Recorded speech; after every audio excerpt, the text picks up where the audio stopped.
Ring around the rosy, a pocket full of posies. Ashes, ashes, we all fall down. Welcome to the Parricide podcast. I'm Sherry. And I'm Marie. This is part 2 of the episode, Opioids Kill, So Do Kids. If you have not yet listened to part 1, please stop right now and go listen. You'll really enjoy the background information in part 1, and it will help you understand what happens in this episode. It covers a lot of ground. There's family history, the creation and the closing of a pill mill that turned a $50 million profit, and an overview of the opioid crisis that is currently going on in America. Today we are going to cover the murder of Kevin Lake and how his son was brought to justice. A quick warning about this episode. It contains instances of violence, murder, and lies. Before we dive in, a quick note on our philosophy. When we started this podcast, we committed to trying to bring a sense of humanity to both the victim and the perpetrator of each parricide story. We work hard to research not just the crime and circumstances leading up to it, but the people, the family behind it.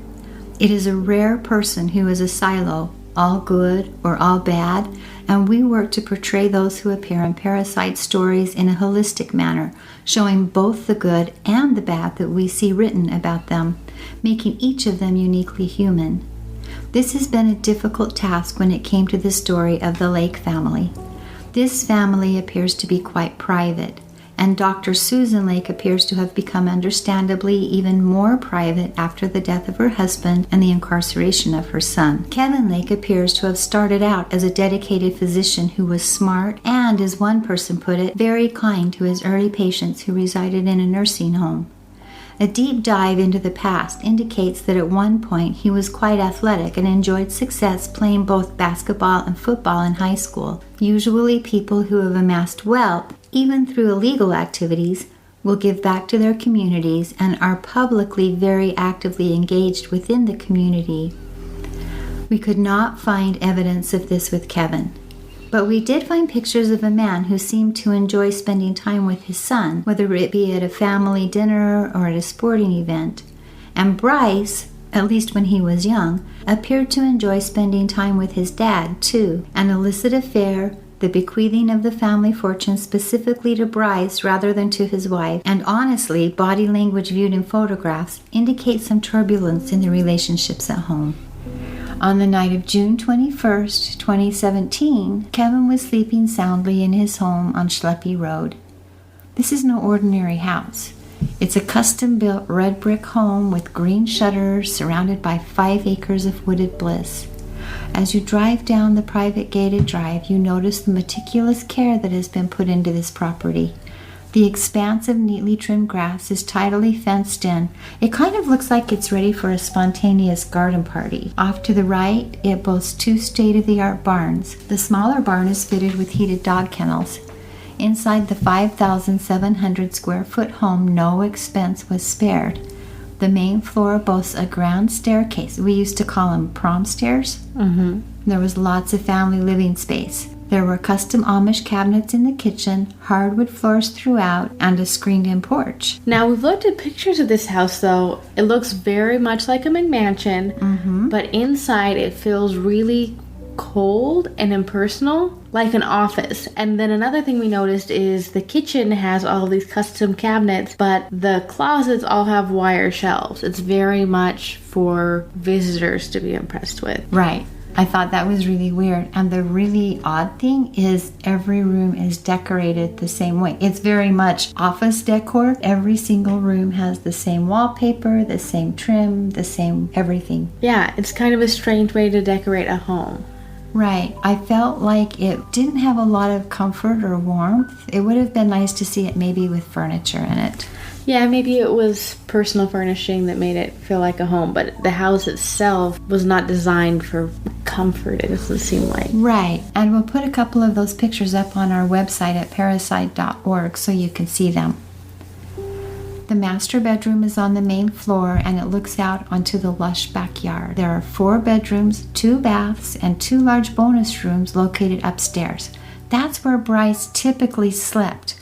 But on this night, Kevin, Dr. Susan, and Bryce were barricaded in the master bedroom with guns at their sides. They were all very worried about that threatening letter because the intruder had appeared to circumvent their alarm system to take the picture of Bryce and to leave the note for Kevin. So that sounds like it would have to be someone who knew them. I would agree.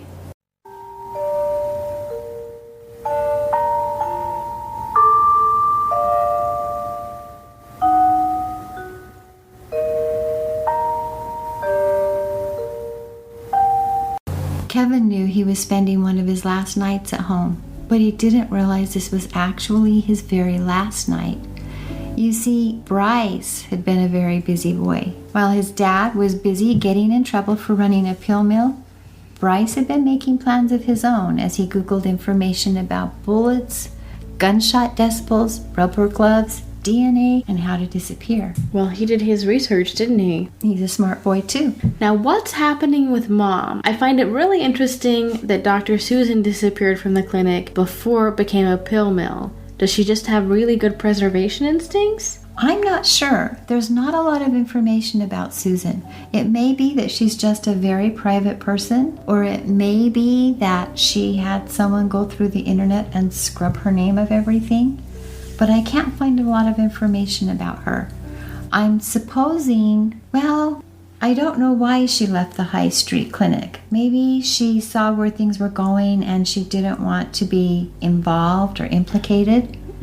Or maybe they weren't getting along. I know a lot of people have tried working together and they don't actually like it. Right, and I'm not sure when that affair happened, and it might be that Kevin didn't want her there. That could have gone a million different ways. It looks like, from the pictures that I can find, Dr. Susan was very involved in her son's life and very involved in family, as was Kevin. But she doesn't really have a public presence like you would think someone would have with the money and social status that they had garnered. Yeah, that's very interesting. Anyway, the sequence of events aren't clearly articulated, but we do know that on June 22nd, Dr. Susan got up in the morning and left for work at approximately 6:30 a.m. They actually have footage of her arriving at her clinic, which verifies her alibi, basically. Sometime either before she left or after. The reports vary, so I'm not sure. Some people say Bryce shot his father the night before and let him lie there while he cleaned up.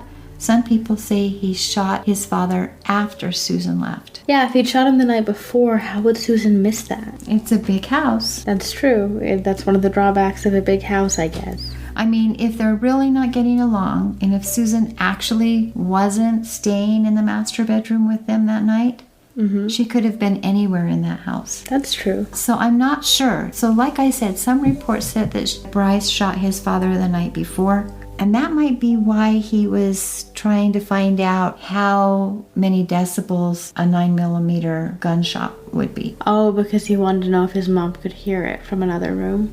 Right. That would make some sense. Yeah, it's hard to know. Right.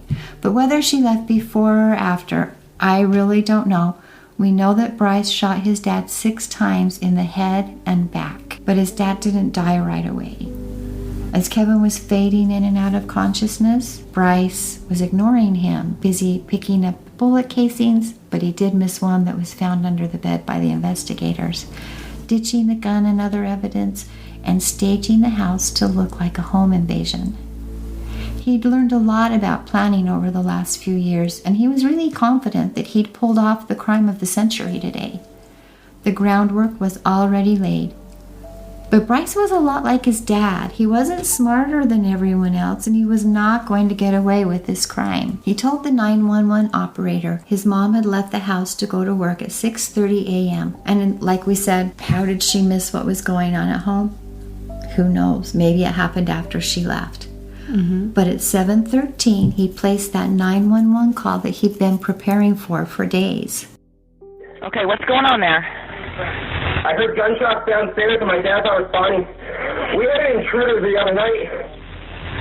You heard gunshots downstairs and your dad is what? Yes. And your My dad dad's not responding. We had an intruder the other night.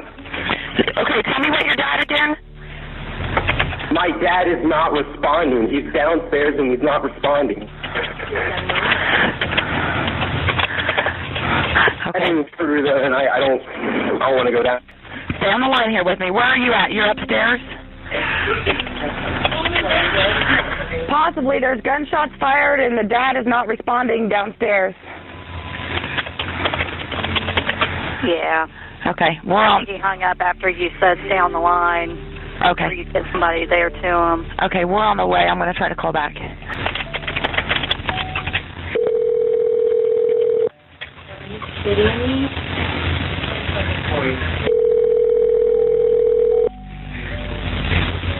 Hello? Sir, stay on the line with me, please. Where are you at in the house? I'm upstairs. I have a gun and I have a knife. Okay, how old are you? I'm 19. Stay on the phone with me. I'm okay. Does your dad have a gun? Do you know? He's not responding. I know, but did he take a weapon downstairs? Yes, he has a gun. What did he take a weapon downstairs for? Did he hear something? We had an intruder a couple nights ago. Right, but... They threatened us. We got a letter, and we tried to tell the police, but they wouldn't listen. Okay, now who threatened you? We don't know. Okay, now why did your dad take a gun downstairs today? Did he hear something? No, we were supposed to keep guns on us at all times, me, my mom, and him. Okay, so you guys have guns on you at all time? Yes. Okay.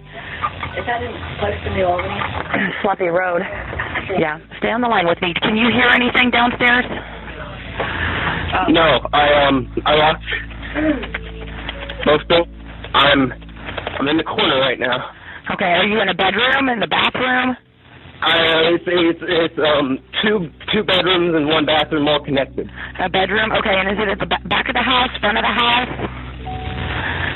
It's sort of to get up. You need to get in the middle. In the middle of the house? Yeah. Okay. This is just so the officers know where you're at, okay? Is there anybody else in the house besides you and your dad that you know of that's supposed to be there?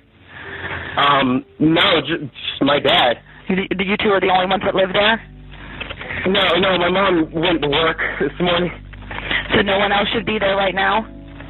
No. What kind of car should be in the driveway? A black Pontiac, and then there should be a black, truck in the garage. Black Pontiac should be there in the driveway? Yeah. Okay. Can you see outside any windows or anything? I have two. They don't... See out? I can just see the front of the driveway. No. Can't see anything out the windows? Nothing there.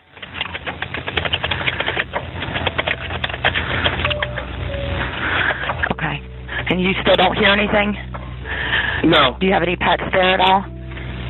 We have two dogs outside. Are they barking at all? No. Okay. And they're outside? Sorry. Yes.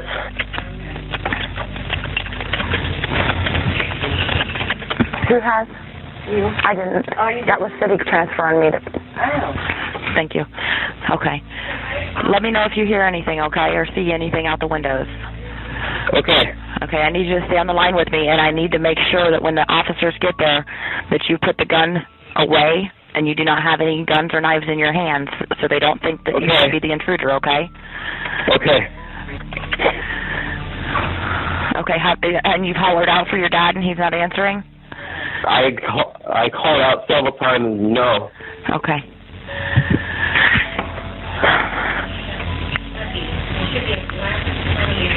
Okay, they're on their way. They're getting there as fast as they can, okay? And we've got the medics just in case anybody needs medical attention as well. Okay.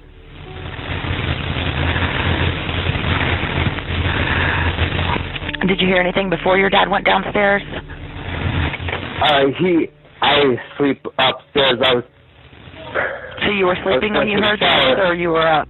You were getting ready to take a shower? I was up. I was going to take a shower. My dad went back to bed down in the first floor for a little bit. And how many gunshots did you hear?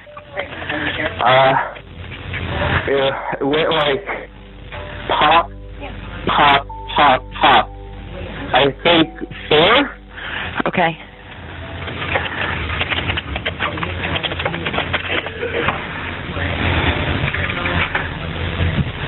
Okay, and you said you had an intruder the other night? Yeah, he took a photo of me and he put a letter, my dad, and he told the cops they didn't do anything. Okay, what's your dad's name? Kevin Bryce Lake. Okay. And what does he look like? Is he a male, white, black, Hispanic? Male, peppered hair. Is he white? Yeah, he's white. Do you know what he was wearing this morning? I know, I don't. Okay.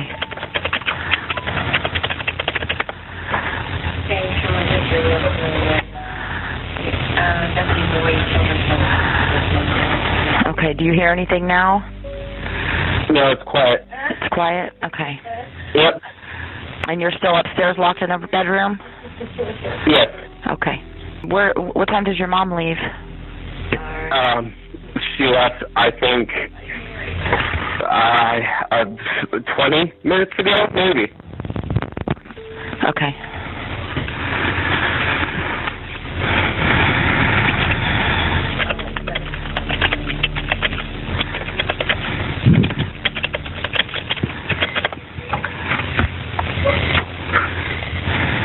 Okay, it shouldn't be much longer. They should be there soon, okay? Okay. I don't understand why the Lakes just stayed in the house, albeit toting around guns and barricading themselves in bedrooms, if they were so afraid about this threat. Like, they had several other properties they could have gone and stayed at. You're right. I hadn't really thought about that. It's really kind of odd. They had a mansion they could go stay at if they felt so unsafe. Had the DEA or FBI already seized those properties? I'm not sure. That's a good question. Maybe they'd already been seized, but I mean, they could have still stayed in a hotel. That's what I would have done. Anyway, according to Chris Gayton and Bethany Bruner of Columbus Monthly, the responding officers noted that the home was fully alarmed. The alarm was activated and all of the doors to the house were locked. They noted an open window. Curiously, the window screen had been cut, but the cut pieces were flapping out, not in.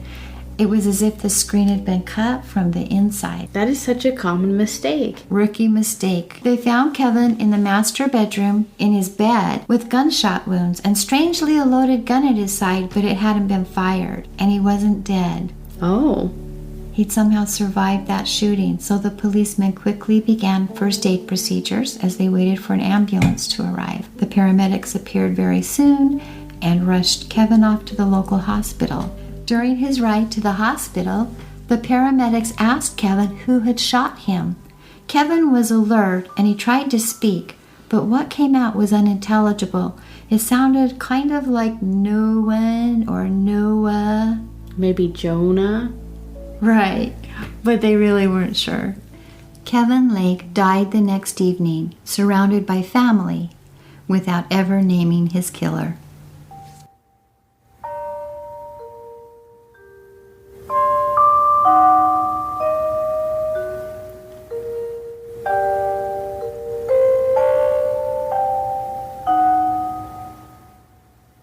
Anyway, back to the house, they found Bryce upstairs, shirtless and in long fleece pajama pants. They pointed him towards safety as they worked to ensure the house was secured. Bryce can be seen in news clips loping out the door toward the safety of the gathering media. I put a picture of it on our webpage at patricide.org if anyone wants to see it. According to the Columbus Dispatch, one of the local papers, one of the policemen noted that he saw Bryce throwing up in the driveway later that morning. But I couldn't confirm that information. Bryce's mother, Dr. Susan, appeared on the scene and talked to the investigators that morning. She told them the entire family had slept together in the master bedroom the evening before because they were all afraid because of that threatening note that had been left in their home with the picture of Bryce asleep the morning prior. Strangely, she doesn't appear in any of the newsreels that I could find. Oh, that is very strange. Yeah. She described the contents of that threatening letter, and then Bryce was also interviewed that morning, but it was after the paramedics had bandaged a cut on his hand. He said he'd picked up the knife by the blade on accident when he was hiding from the home invaders. Bryce told the officers that this was the third time that week their house had been broken into. He claimed the break-ins appeared to be related to his dad's latest convictions regarding the pill mill. His dad had only recently agreed to cooperate with federal authorities against his former partners. He complained that Kevin had approached both the police and the FBI regarding the break-ins, but no one was willing to help them.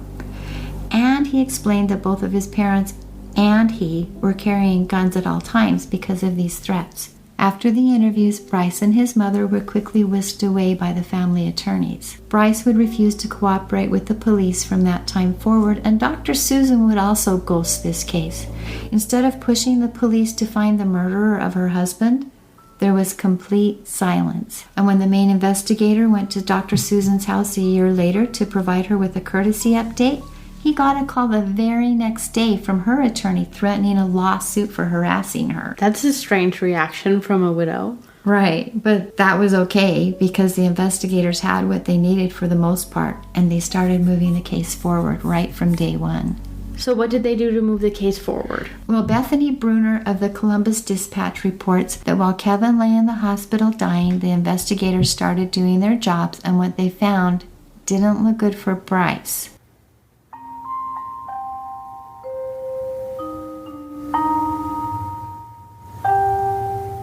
The sheriff, listening to what Bryce had said in his interview, immediately sent 2 officers to FBI headquarters to confirm Bryce's complaint. According to the Columbus Monthly, they were able to confirm that Kevin and his attorney had approached the FBI with their concerns. An intruder had indeed been reported to have left a threatening note along with a picture of a sleeping Bryce in the house during the previous night. Kevin was indeed a cooperating witness in an ongoing investigation regarding the complex drug operations in which he'd been involved, and the local authorities began to buy into the notion that this had been a hit against Kevin. A hit would make sense. It sounds like he had a lot of people who would have been mad at him. Not only his ex-employees, but also people that had been buying from him, and maybe like the pharmacists and other doctors that were involved. And probably families of children who had died. But even though all those people were mad at him, when the investigators entered the house, they thought it was really odd that the intruder had surreptitiously entered the time before, and they couldn't find a point of entrance, and the alarm hadn't been turned off.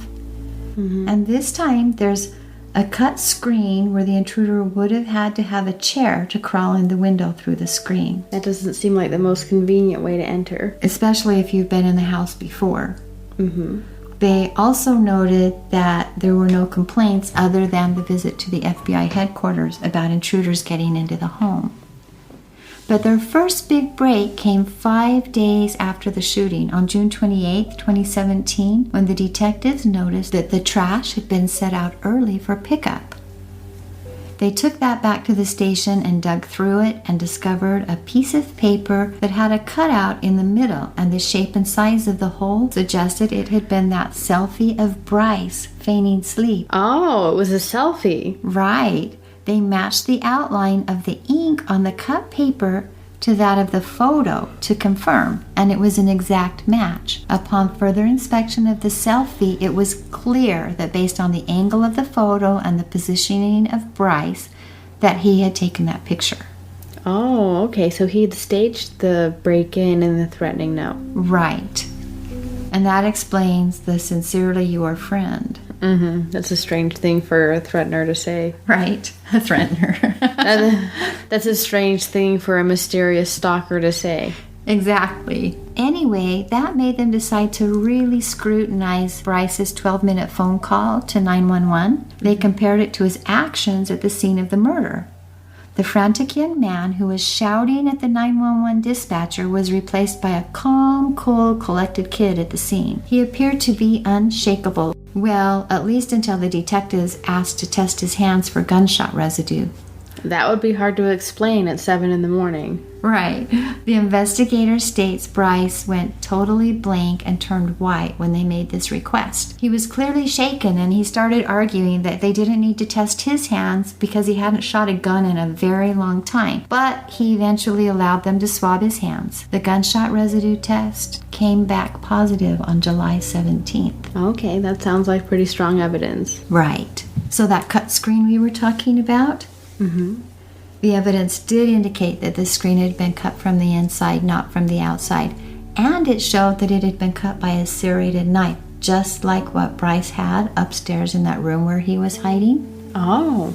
The investigators also recalled that Bryce had a cut on his hand the morning of the shooting, and the paramedics had been the ones who bandaged it for him. He claimed his hand had slipped when he was holding the knife for protection, but the 2 small pieces of latex glove that they found near the cut screen, those got tested for DNA, and Bryce's DNA was on both of them. Okay, that's pretty solid. Additionally, the family's computers were seized, which is pretty typical in investigations. Mm-hmm. Bryce's computer revealed some very odd research. His days prior to the shooting revealed the following searches: rubber gloves and DNA, how to disappear completely, how loud is the decibel level when a 9mm is shot in the house, and could 40mm bullets be shot through a 9mm gun. Did he not have the right bullets for his gun? I'm not sure if he had the wrong bullets or if he was hoping to trick the investigators by using a different size than the gun typically takes. I don't know enough about guns to know if a 40mm bullet might be bigger and actually do the job better, or why he would want to do that. Yeah, that's a strange question. Yeah, but I thought it was really telling that he wanted to know how loud the decibel level was, which is why I wondered if his mom actually slept in that room. Maybe she was trying to provide him with an alibi. She may have been. I know she loves this boy. Mm-hmm. Other interesting documents came to light during that computer search. One was that familiar photo of Bryce sleeping that had been sent with the threatening letter. Just further confirmation that he'd been the one who took it? Right. And the other was an informal inventory sheet under the initials JBL, Jonah Bryce Lake. There were 10 guns listed as Bryce's.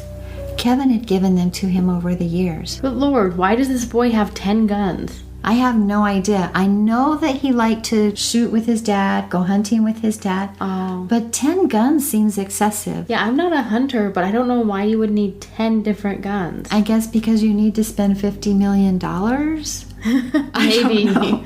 Anyway, Kevin had given them to him over the years. Well, 9 of those guns were accounted for in the home on the day of the shooting. The missing gun, a 9mm that was suspected to have been used for the shooting, was found in a pond on another property that was owned by the Lake family. How did they find the gun in a pond? Well, Bryce told them the location of the gun as a condition of his plea agreement. Oh, so he pled. That was probably smart with all this evidence. Right. So the other thing they found was that Bryce was the sole beneficiary of the dwindling family trust and of a life insurance policy taken out on his father for over $10 million. Oh, so maybe his motive was that he was seeing his lifestyle quickly disappearing? And this was the way to stop that. $10 million would probably go a long way for a 19-year-old. Right. I did a little bit of digging and I noticed that Bryce's family set a trust up for him when he was, about 2 years old maybe. Wow. And I'm wondering if that's the family trust, because it was literally in his name. Yeah, and so he kind of saw that as his money. His money when his dad was no longer in control. I get the feeling that the dad pretty much took up all the space. There wasn't a lot of space for Bryce, even in life, from what I could see. Oh, okay.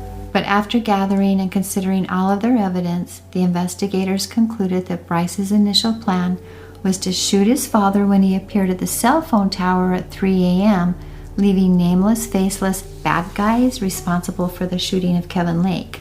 When that plan was thwarted by his dad taking the note and the photo to the FBI, Bryce had to come up with a new plan, and it's the one we just described. That's a very sad plan because he played on his dad's concern for him by using that photo of him sleeping. Right. To try and entrap him. That's very sad. It is. I think it's all a very sad story and a very difficult story. Mm-hmm. Anyway, what happened next? Okay, so they have all of this evidence. On November 7th, they filed the charges formally against Bryce for the murder of his father. Now, in court, you will usually find their childhood friends, the people they are close to, that they've grown up with, and they will attend the motions and hearings that lead up to trial, usually for emotional support, but also just interest in this person's life. But he didn't seem to have anyone like that. Oh, no. There were some teens who showed up at court, but most of them did not want to be interviewed or even noticed, kind of just looky-loos. Mm-hmm. And remarkably, none of them seemed to be standing up for Bryce. There's one college co-ed named Nadia who said she'd been in classes with Bryce and had a hard time thinking someone at their school had done something like this, which is kind of just a very general statement. It doesn't say that she thought he had good character or was close with his parents or anything about him. Mm-hmm. When they asked if she thought he'd done it, she said something about having to wait and see what the evidence said. And again, it just really feels like these kids were there for the show and not really to support this boy. So a lot like we were saying earlier, it's not that he was a loner, he just wasn't really connecting with these kids. Yeah, I don't think he really had any close friends. Now, I also learned that his mom didn't show up to his hearings, and neither did any of his family. And I did a little research, and it looks like he had a lot of family around, so that really surprised me. Me too, because even though you think, oh, well, if you kill someone's husband, of course they're not coming, usually we do see the surviving parents coming to court. Oh, we've seen moms who have been shot or dads who have been shot actually showing up in court after they get out of the hospital. So this is actually pretty unusual. It is. But then on May 22nd, 2019, he pled guilty to 1 count of murder. The motive, according to the detectives, was that Bryce resented his father for putting the family in the position that they were in following the pill mill and money laundering scandal. That makes sense. I think it would be hard and you'd be kind of mad at your dad. Maybe not mad enough to kill him, but Bryce and his mother were embarrassed and they were forced to watch the comfortable life that they had been leading disintegrate before their eyes. Now, adding to this resentment was his knowledge that he would come into $10 million on the death of his father. I'm thinking that he felt like this money would allow him and his mother to live comfortably and to kind of start over fresh. That makes a lot of sense. It's too bad the Slayer laws would keep him from inheriting. Maybe Dr. Susan will inherit that money. Well, and I think that's why we do have Slayer laws, because we don't want people to kill their family members when they become, well, more valuable dead than alive. Right. Just for our listeners' sake, will you talk a little bit about Slayer laws? They're kind of just what they sound like. If you kill someone, you can't inherit from them, and you can't get their life insurance money. And it's really sad that these laws have to exist, because it did used to happen a lot, and it still happens. People want to inherit from the person they murdered. That's so sad. It is really sad. But in this case, he was sentenced to 15 years to life. So that was only in 2019, so he's still in prison. Ah, okay.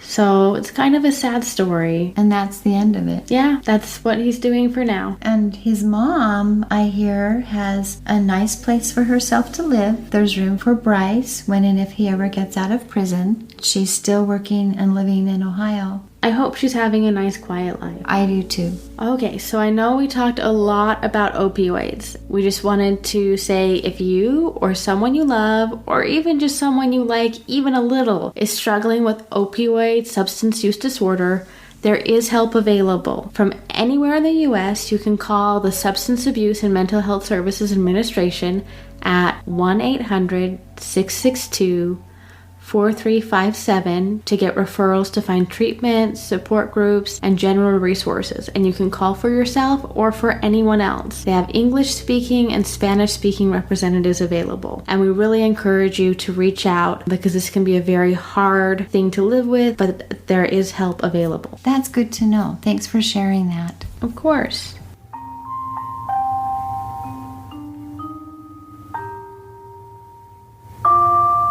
We'd like to thank Jade Brown for our theme music and the Journal News, Columbus Monthly, the U.S. Department of Justice, the National Institute on Drug Abuse, the DEA, Prevention Solutions, the JAMA Network, 10 TV, This Week Community News, Zillow, WCBE 90.5 FM, and a special thanks to Chris Gayton and Bethany Bruner of the Columbia Dispatch for a variety of information and the pictures we used for this show.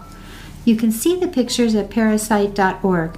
Just click on the Parricide Podcast tab once you get to the website. We would love to hear your thoughts on both parts 1 and 2 for this episode.